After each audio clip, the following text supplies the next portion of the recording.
people who were at least curious about it into my living room 16 years ago. It was to consider how can we start in a way that doesn't seem to be passing too awful judgment on the other Quakers, but who aren't doing this. But how can we start a nonviolent direct action campaigning organization that would be Quaker-based? Wouldn't have to be exclusively Quaker, but would be Quaker-based, and would be willing to go out there and charge at the opponent. It was a hot afternoon.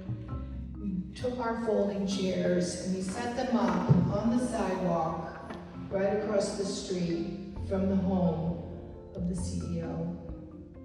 And we worshiped in silence. And there was a great deal feeling of spiritual gathering at that moment. And it was very meaningful to me to know that at that very same moment in London, groups of Quakers were doing an action outside a Vanguard office in the financial district in London, and that they were praying for us, and we were praying for them.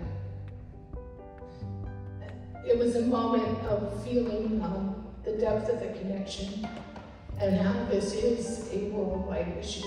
We heard indirectly that because of the action that Tom Hoops brought a bunch of George School students to support indigenous folks from Peru, we heard through our partners that because of that action, Vanguard called Petro Peru and said, is it true you're violating indigenous rights? Right? So we don't get that stuff in writing, we can't prove it, but I believe that this campaign is still making ripples that we don't always know about, and that there's something about acknowledging the headwinds and trusting what we do know that feels really important at this time. Over the past 4 years, EQAT's really become my activist home. The growth has really been around skill building for me. I didn't really know how to do anything when I showed up, but EQAT's where I learned how to marshal, how to be part of a core team. I learned to plan an action, how to support others. It takes courage to look at someone and see something in them. It's courage and insight and risk to do that, but I think what we're going to need in this next phase is actually an openness and willingness to listen to when spirit or love is calling us to nudge somebody close to us. Notice when spirit, love is calling us to do something scary.